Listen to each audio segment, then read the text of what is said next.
Rozvojová regionálna agentúra v spolupráci s mestom Čadca a firmou Vladimír Pekar Kobra organizovala dňa 25. marca konferenciu na tému Ako ďalej v cestovnom ruchu na Kysuciach. Konferenciu otvoril primátor Čadce Jozef Ražel, ktorý zdôraznil dôležitosť a význam cestovného ruchu v regióne a súčasne poukázal aj na jeho zanedbávanie v minulom období. Konferencia mala medzinárodný charakter a zúčastnilo sa na nej 13 účastníkov Českej a Slovenskej republiky.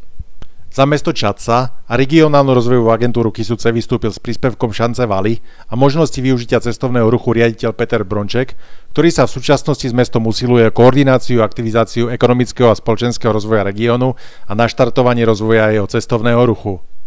Je potrebné aj na Kysuciach dať dohromady subjekty, ktoré sa pohybujú v oblasti cestovného ruchu v tomto regióne, a práve táto konferencia by mala účastníkom konferencie, najmä vlastníkom penziónov, hotelov v tomto regióne, ukázať, že to ide na príklade tých klastrov, ktoré už fungujú, a povzbudiť ich k tomu, aby začali uvažovať týmto smerom.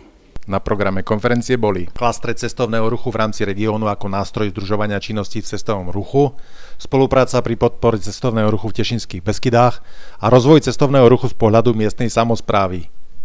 Jozef Smolka informoval o aktivitách miestneho združenia cestovného ruchu vo Ošťadnici.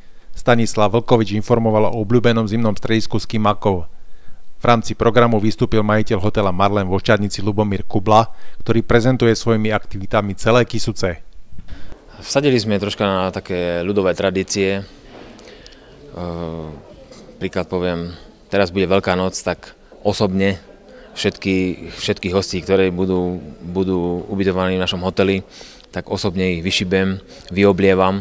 Samozrejme, že po predchádzajúcej dohode s ich manželmi alebo priateľmi. Náš hotel ako propagujeme väčšinou so Slovenskou agentúrou pre cestovný ruch, kde som sa aktívne zúčastňoval na výstavách v Poľsku, vo Varšave, v Katoviciach, potom v Prahe, v Brne, chodíme na výstavu, bol som na výstave v Moskve a väčšinou som na tieto výstavy chodil ako spoluúčastník a za obec Ošťadnica. Tam sme si vybudovali nejaké vzťahy a som navrhol, aby sme na týchto výstavách v rámci propagácie Slovenska varili nejaké jedlá, ktoré by sme zadarmo ponúkali okolo idúcim. Tak sa stalo, že napríklad keď sme v Brne varili kapustnicu, tak pred našim stánkom bola 30-metrová rada. Že denne sme vydali 300 porcií pravej slovenskej kapustnice s udenou klobásou, s mesom. Takže ale teraz sme prešli na to, že teraz na týchto výstavách cestovného ruchu varíme pyrohy. Dokonca aj zajtra ideme do Katovíc, kde bude poľská výstava cestovného ruchu a budeme na stánku Slovensko, malá veľká krajina, variť pyrohy. Ako vnímajú takéto podujatia, hlavne v zahraničí? Chutná im to jedlo? Tak chutná, ale hlavne ide o to, že chcú ochutnať. Chcú ochutnať našu kuchyňu.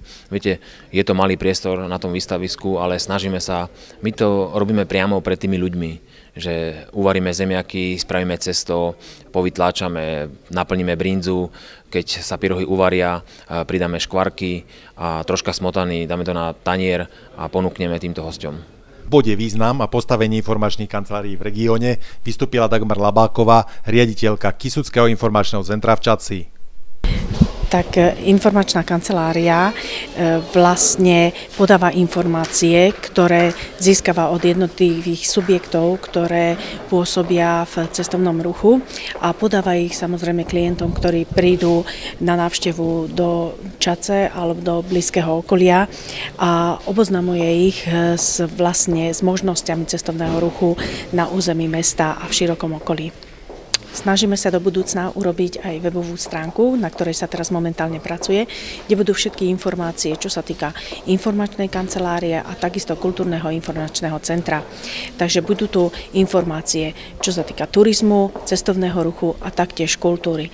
Takže návštevníci mesta a širokého okolia budú mať možnosť nie len sa turisticky vyžiť, ale keď si prejdú nejakú túru v okolí Čadce alebo prejdú si na bicykli tých 25 kilometrov, tak budú môcť prísť večer k nám do kultúrneho domu na pekné divadelné alebo nejaké hudobné predstavenie a trošku sa ukľudniť. Roman Chýlí, obchodný zástupca serveru Kisúce.sk, prezentoval podmienky spolupráce pri uverejňovaní informácií na tomto portáli. Za Kisúcké múzeum vystúpil Miloš Jesenský. Na záver konferencie sa jednalo o vytvorení pracovnej skupiny s predpokladom vzniku klastra na Kisúciach. V klastre je taký nový pojem, ktorý kedysi sa používal Združenie cestovného ruchu. V tejto klastre sú v podstate novou myšlienkou, ktorú oficiálne máme v zákone na podporu o cestovnom ruchu, ktorý teraz v marci vlastne bol schválený. A jedná sa o to, že tieto klastre by mali združiť všetky subjekty, ktoré v cestovnom ruchu spolupracujú alebo by mohli spolupracovať, plus obce. Tieto klastre majú za cieľ vytvoriť jednotný produkt danej oblasti. To znamená, aby povedzme ubytovateľia si nemuseli vytvárať len svoj jeden materiál, ktorý bude prezentovať len ich zariadenie. Musíme sa na to pozerať reálne, že keď ku nám bude chcieť nejaký turista prísť, tak jeho nebude zaujímať len to ubytovanie, ale to gro bude postavené na tom, čo mu daný región ponúka z hľadiska turistiky, cykloturistiky, ja neviem, koníky, názimnú lyžovačku, bežecké lyžovanie a podobne. A tu si tie jednotlivé zariadenia určite nemôžu finančne dovoliť, aby každý z nich mal nejaký veľký produkt, ale ak dokážu dať dohromady financie, tak môže to byť pre nich cesta v tom smere, že sa dajú vytvoriť materiály, ktorých bude väčšie množstvo a ktoré dokážu jednotlivým majiteľom ušetriť vlastne koruny. A poviem to tak, že mnohí z tých majiteľov sa aj dozvedia, čo vlastne tento región ponúka v oblasti cestovného ruchu. Čo môže priniesť nový zákon o cestovnom ruchu do rozvoja Kisúc? Zákon sa volá zákon o podpore cestovného ruchu. On stanovuje rámec možností. Neprikazuje, ale umožňuje združovať sa miestnej samospráve alebo regionálnej samospráve podnikateľov a prispieje aj štát na rozvoj územia v tom zmysle, že oblastné a regionálne organizácie, pokiaľ sa založia podľa tohto zákona, dostanú aj od štátu určitú podporu. Novum teda je, že štát prvýkrát vyjadruje svoju pripravenosť podporiť cestovný ruch touto formou. A myslím si, že pokiaľ v oblasti Kisúc sa nájdú šikovní a schopní ľudia, ktorí už teraz chápu význam turizmu pre rozvoj regiónu, tak ten zákon určite sa bude dať veľmi dobre aplikovať. On bude platiť od 1. januára budúceho roka. My máme ešte teraz tak pol roka prípravy na to, aby sme dopracovali systém registrácie týchto organizácií u nás na budúcom ministerstve kultúry a cestovného ruchu, pretože už je rozhodnuté, že z ministerstva hospodárstva sekcia turizmu prechádza na toto nové ministerstvo. No a potom od 1. januára 2012 už bude štát podporovať tie organizácie, ktoré vzniknú v priebehu roka 2011. Ako vidia rezervy v cestovnom ruchu predstavitelia samospráv? Ja si myslím, že hlavný prínos turistického ruchu na Kisúciach je príroda. Podľa mňa treba investovať do vybudovania cyklistických chodníkov na Kisúciach, bežeckých trás pre bežkárov, ale aj pešia turistika po lesoch. Propagácia cestovného ruchu je vec náročná a zodpovedná. Musí sa vykonávať so srdcom.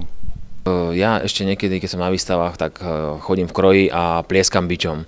Tak v decembri som na hoteli stretol ľudí, ktorí mi hovorili, že ja ťa poznám, Ľubo, ja som skúšal vo Varšave plieskať bičom a utrhol som si ucho.